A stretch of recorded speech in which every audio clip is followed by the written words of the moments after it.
Rejected horse at auction is bought by a young man, and what happens next moves everyone. A thin, scarred horse stood under the harsh lights, its head hanging low. The auctioneer called for bids, but silence filled the air. No one wanted a horse that looked broken, defeated. Just as the auctioneer was about to move on, a young man in the back raised his hand.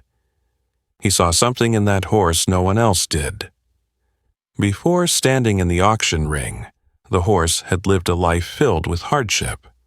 Once young and full of promise, it had been bred for competition but never met expectations. Passed from owner to owner, each one more impatient than the last, the horse had endured harsh training methods, starvation, and neglect. Scars marked its body, remnants of past failures in races or jumping trials. At one point, the horse had been abandoned in a muddy field, left to survive on scraps of grass and rainwater. It grew weaker, its spirit fading. When it was finally rescued and sent to auction, no one saw a champion, only an animal too damaged to be worth the investment. Buyers murmured among themselves, shaking their heads. Its coat was dull, its ribs visible beneath thin skin. It lacked the spark of a winner, the confidence of a trained competitor. The auctioneer tried to hype up the sale, but the crowd remained indifferent. "Who will give me 500? 400? The numbers dropped lower and lower. Still, no one raised a hand. This horse, once full of potential, seemed destined for an unhappy ending. But then a quiet voice broke the silence. At the back of the auction house, a young man named Daniel watched in silence. Unlike the others, he didn't see just a broken horse. He saw something deeper. Beneath the scars there was still life, still a flicker of spirit in its weary eyes. While others dismissed the animal as worthless, Daniel felt a pull, as if fate had placed him there for this very moment. He hesitated for just a second before raising his hand. 200, he called out. The crowd turned to stare. Some chuckled, shaking their heads. Waste of money, someone muttered. The auctioneer, clearly surprised, paused before pounding his gavel. Sold. The deal was done. As Daniel approached, the horse barely reacted. It had learned not to expect kindness from humans. The stable hands handed him the reins, exchanging doubtful glances. "Good luck with that one," one of them said.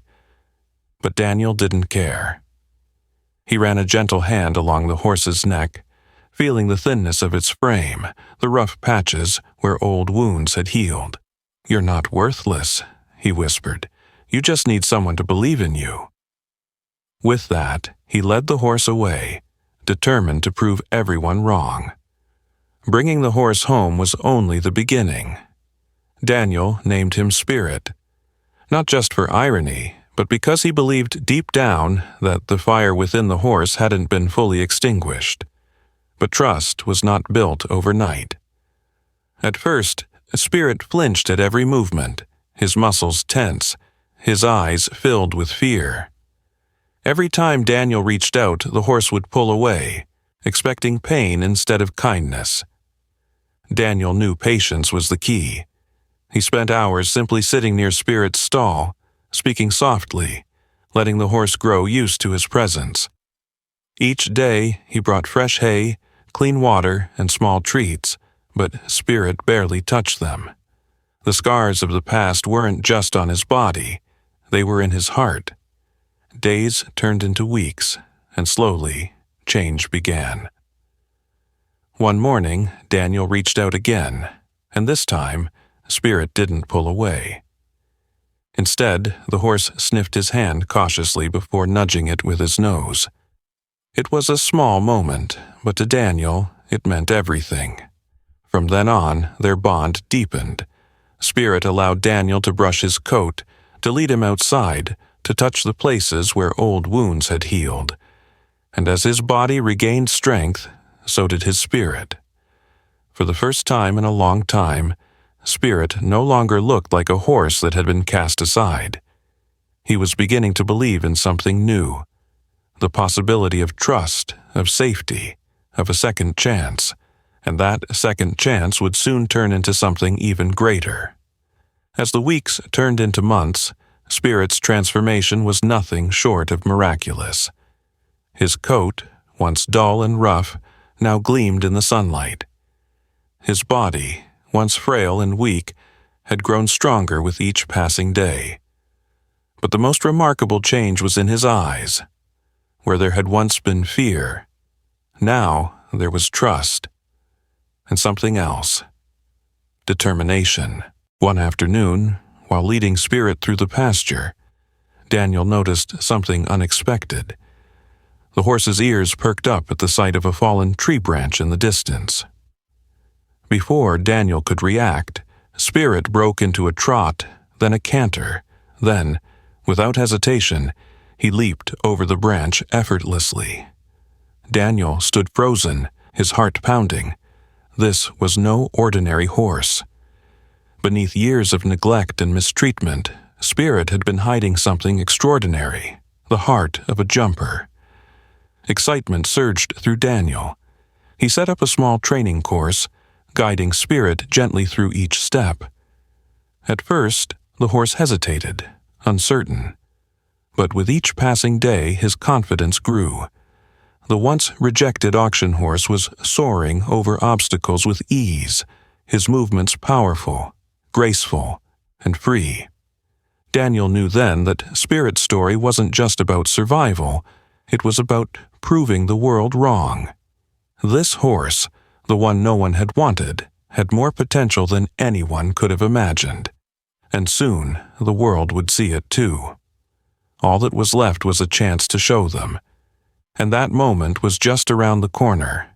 The day of the competition arrived, and the atmosphere buzzed with excitement. Riders led their sleek, well-bred horses through warm-ups, their confidence unshakable. No one paid attention to the young man with the once rejected horse. Whispers spread through the crowd. Wasn't that the scrawny auction horse no one wanted? What was it doing here? Daniel remained calm, stroking Spirit's neck. "We belong here," he whispered. As their turn came, Spirit stepped into the arena, his muscles tense with anticipation. The first jump approached. Daniel barely had to guide him. Spirit leaped effortlessly, clearing the obstacle with power and grace. Then another, and another. The crowd, at first silent, erupted into cheers. By the final jump, people were on their feet. Spirit, the unwanted, broken horse, had just delivered the most breathtaking performance of the day. Tears welled in Daniel's eyes. They had done the impossible. They had proven everyone wrong. As Daniel and Spirit stood in the arena, the applause thundered around them. Judges, spectators, and even former doubters watched in awe. Spirit had not only competed, he had inspired. He was no longer the unwanted horse from the auction. He was a champion in his own right. Daniel looked at his partner, pride swelling in his chest. "I told you," he whispered. "You just needed someone to believe in you." Spirit nudged him gently, as if he understood. Their story became a testament to second chances, proving that with love, patience, and trust, even the most broken souls can rise again.